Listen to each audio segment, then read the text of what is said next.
Welcome, everyone, to a new edition of Virtue and Vice brand of wrestling right here on thebigvitobrand.com. I am Virtue here doing this one solo. Don't worry, Robbie Vice will be back the next episode, and we will do another great 20-minute discussion over something professional wrestling for each and every one of you. What I want to rant about right now is New Japan Pro Wrestling Wrestle Kingdom 14. So I was able to see pretty much all of the matches over 2 days. So first of all, timeout. 2 days of professional wrestling. These matches are very long with a lot of moves, a lot of false finishes. And I just cannot believe the wrestling community wants this. Look, it's a very niche fan base. I'm sorry, it is. Wrestle Kingdom wasn't getting all that attention until Jeff Jarrett went over there, started did the Global Force Wrestling, and then a couple years later, Chris Jericho started doing them. Now all of a sudden, New Japan Pro Wrestling Wrestle Kingdom is this cool thing each and every January. I'm not buying it.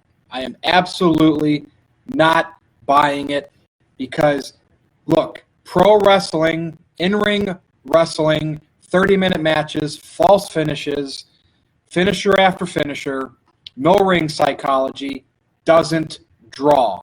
It only draws the niche fan base that is already there. Let's look at Dynamite and NXT on Wednesday night as an example. If you combine their weekly ratings, you get about 1.4 to 1.5 million people. Some of them are being overlapped. So that tells me that the niche fan base that craves that style of wrestling is maybe like 1.2 million people. Just over a million people. Look at Raw and SmackDown. Raw still gets about 2 to 2.5 million. SmackDown gets about 2.5 million. That's all that's left, people.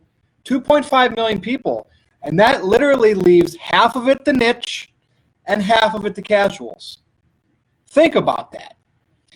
In the Attitude Era, there was 8 to 10 million people every Monday night that watched wrestling. And a lot of those were casual people because they liked the storylines, they liked the characters. They didn't give a crap about the wrestling. And today, we're at about 2.5 million people on any given night.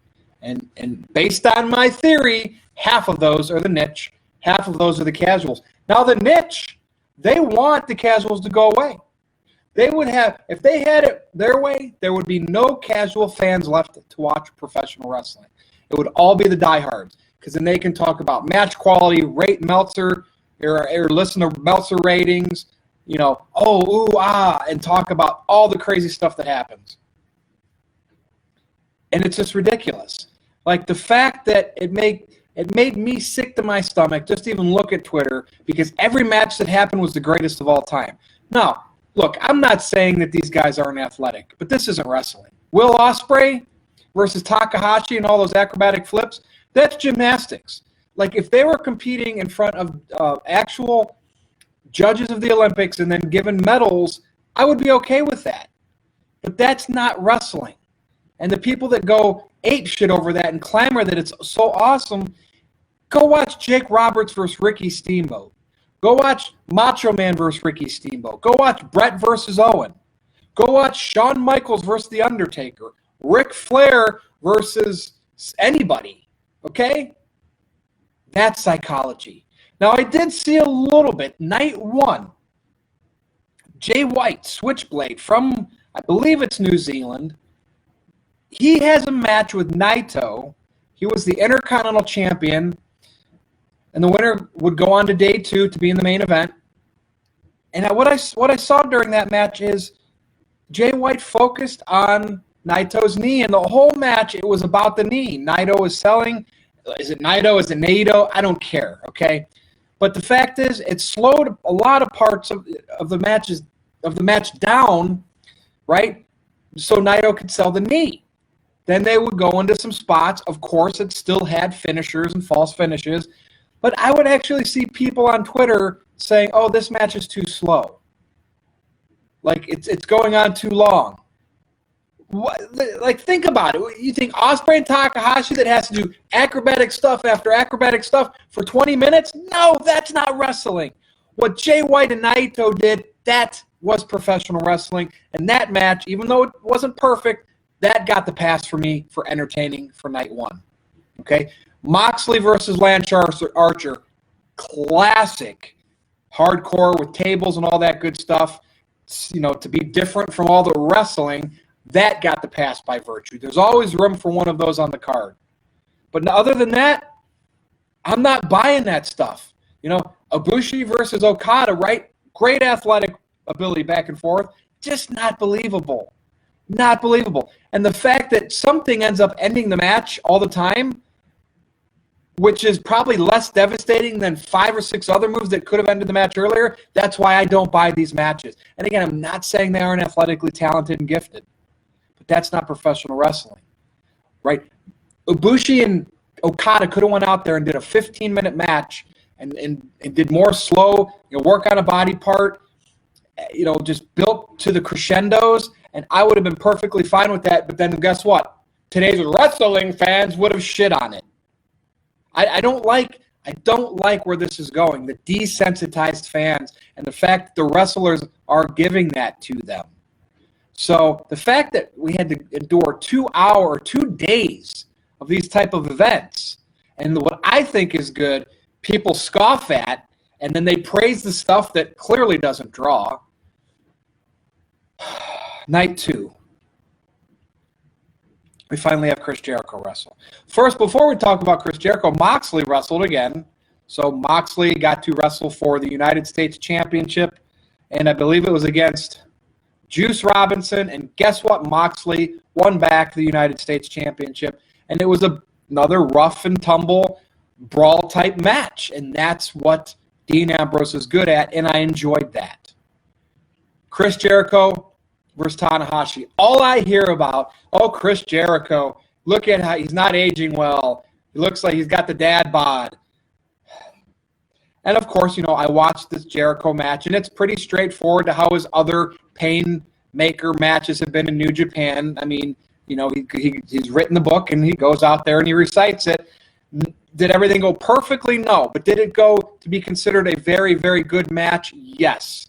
But because it's the culture, everything has to be flawless and this and that, it's probably going to be like the 4th, 5th best match to everybody else in the dirt sheets, which is bogus. Just the fact that it was Jericho versus a Japanese legend, Tanahashi, I don't care if they didn't really have too many botches, maybe one at the most, and if everything went pretty smoothly, then it's a great match just because of the 2 people in it. That's how wrestling works. That's how the draw works.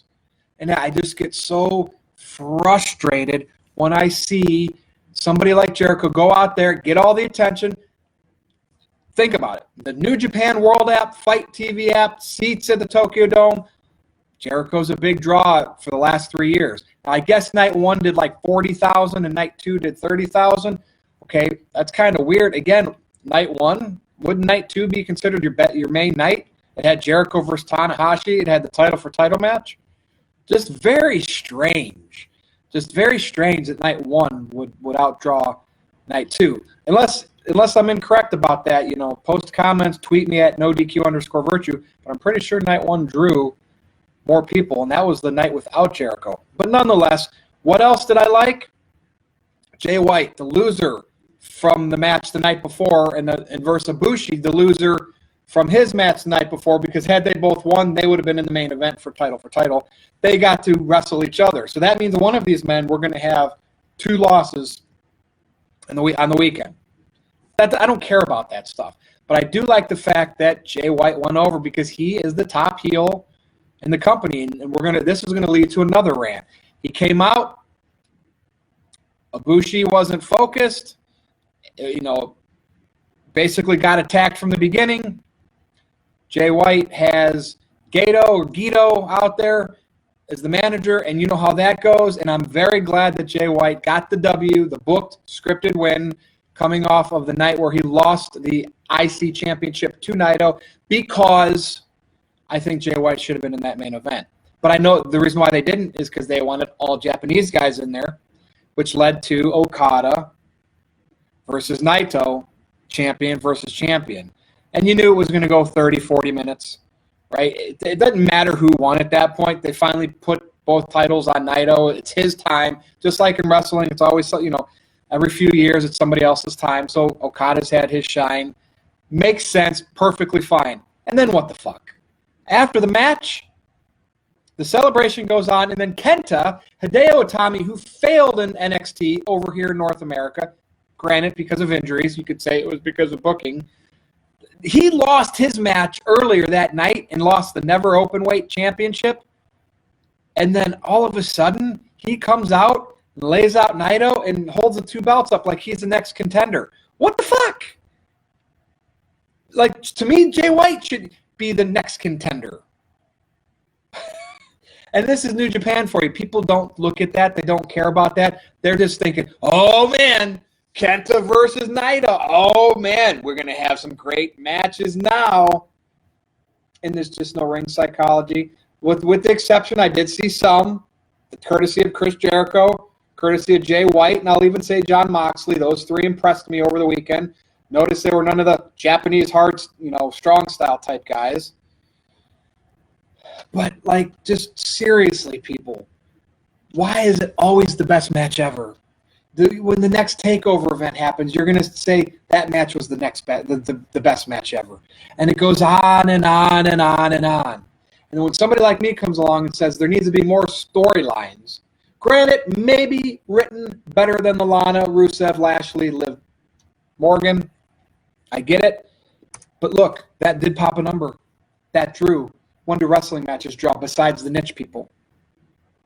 The more and more wrestling becomes what you niche audience wants, in-ring action, false finishes, this and that, the less and less people are going to watch until it gets down to that niche group of fans. And we know that's the case.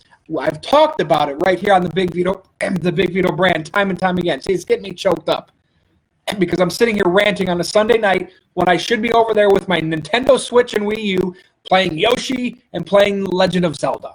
But I have to come on here and rant because this needs to get out because I have people that agree with me. A lot of Vince Russo's the brand. You know who I'm talking about. A lot of my Virtue Army from NoDQ.com. You get my philosophy. It's old school. So I do have a lot of people that agree with me. But, of course, there's a vocal minority of wrestling fans that want all those moves so they can make GIFs and talk about it online. And this is the best thing ever. And we want more wrestling and in-ring action. I just can't believe now we are at the point of New Japan Pro Wrestling having 2 nights of Wrestle Kingdom, 12 hours of professional wrestling. And I don't even want to look at these Dave Meltzer star ratings that are going to come out. I just don't, because you know who he's going to favor. Basically he's going to favor whoever's booked strongly by New Japan, which was the Japanese guys, and of course the guys that were given more time, and the wrestlers that during that time did nonstop wrestling and kickouts. That's where Meltzer will give the higher ratings, and that's bogus. That is bullshit. The way I see it, I'm not saying Okada and Ibushi was bad. I'm not saying Okada and Naito was bad. I just enjoyed Jay White versus Naito better. I just enjoyed the Moxley stuff better. I just enjoyed Jericho versus Tanahashi better because it had my guys in there that are more old school or hardcore, Moxley, Jericho, and Jay White Switchblade. I'm just gonna. That's how I'm gonna say it. I'm always gonna call it like that. People say, "Oh, you're a WWE apologist." I watch AEW over NXT. NXT is considered WWE to me.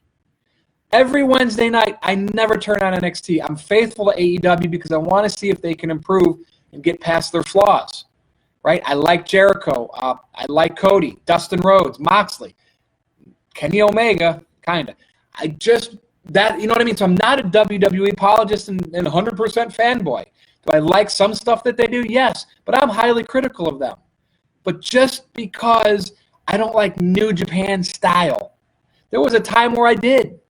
When Kenny Omega and AJ were over there and the Bullet Club was cool and you got promos and it was more faction stuff.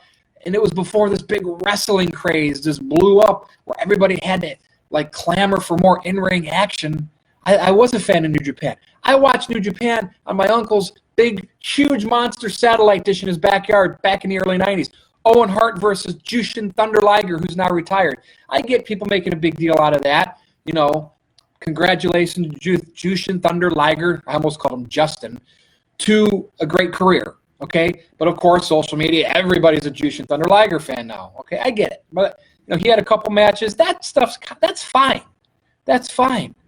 But, like, just watch it and enjoy it. Like, we can all be fans. We all have platform now with Twitter, with Facebook, and, you know, getting on a wrestling site and doing videos and columns. We all have an opinion. But, like, just seriously, if you're going to give an opinion, you try to be as unbiased as you can. I put things over from New Japan, and I put a lot of things, you know, I threw a lot of things under the bus because I felt like people were overrating it, right? I'm giving AEW the benefit of the doubt. I've typically always give NXT TakeOver shows high grades. I've given WWE events mediocre grades, okay? I'm trying to be as fair as I can. I'm coming from the world of Vince Russo, of Jim Cornette. I like the golden era of professional wrestling. Even before then, with the Bruno Sammartino and the Haystacks Calhouns and the Chief J. Strongbows, the Pedro Moraleses, that was before my time, but I appreciate history enough. I went back and watched that, and I respect it. The Attitude Era was something different at the time. It popped me. Did I ever like it better than the Golden Era? Maybe even when it was all said and done, but I always respected the past. I never crapped on it and said, oh, evolution of wrestling, this is how it is now. And again, if you did more, you could do your acrobatic stuff. Just squeeze it into a vacuum, and maybe one match can be that way. Throw a little bit more psychology in there too. A couple less false finishes, couple less finishers. And I would be okay with that kind of stuff. But it's all the time. It's all the time. And the more wrestling gets like that, like I've said, like a broken record, guess what? Guess what? The ratings keep coming down. Less and less people are watching. And I'm telling you, that niche fan base is 1 to 1.5 million. When the casuals are all gone, that's all that will be left to watch wrestling. And over the course of the last 30 years, when you do something with drama, with soap opera, with sports entertainment, letting characters become larger than life, like The Rock, Stone Cold, ratings go up. The casuals then come in. When you can give them a storyline to relate to, the blue-collar worker hating his boss, McMahon Austin, the ratings went up. The badass group, NWO, going to take over the company. Ratings went up. You can have your cruiserweight stuff like WCW did back in the day, but it needs to be a blend. And again, I've said that time and time again on this show, on the No DQ review, on Virtue's Rage, on Wrestling with Virtue, over on Andre's site. I've said it time and time again, and even though it's 2020, I'm going to keep on saying it. New Japan Pro Wrestling, Wrestle Kingdom 14, I'm going to give it a B. A B. Because it had things I liked, right? Both nights, but it was too much wrestling. It was too long. The matches, too many matches with false finishes and unbelievable stuff and not as much psychology as I would have liked to see. You ain't getting an A from me, but I respect it enough because I did pull things away from it that I liked. I'm not going to go bash it. I'm not going to say, because all the fans of it gave it an A, I'm going to give it a D. It's a B. I'll give it a solid B for 2 nights of wrestling. Again, too much wrestling, too many false finishes, not enough psychology, but there was enough people on the card, and I knew I was going to get drawn into their matches that kept me interested. The things that I did not like, the matches that I did not like, I don't hate them. They weren't bad. They just, to me, weren't professional wrestling. And that's what I'm going to continue to say that, people. I'm going to continue to say that, and you either agree with me or you don't agree with me. But I'm coming up on my 20-minute mark. It's Virtue, the Troll Slayer. I got the Penguin behind me. It's wintertime. It's starting to snow outside. I'm ready to go over and watch some movies, Red and Red 2. And I think I'm going to play some Zelda Twilight Princess tonight. So thank you for watching Virtue and Vice, Brand of Wrestling, right here on thebigvitobrand.com. Robbie Vice will be back with me next time. I appreciate everything Vito does, even though I'm still a little salty at him from the indie wrestling show, but I'll get you back, brother. And, of course, everything Noel does. You guys are the best. Christmas gift will be on the way, probably in February and March. That's how I roll. So Follow me on Twitter at NoDQ_virtue. Go over to my Facebook, NoDQ.com/virtue with a lowercase v. Once again, this is Virtue Advice, brand of wrestling, right here on the BigVitoBrand.com.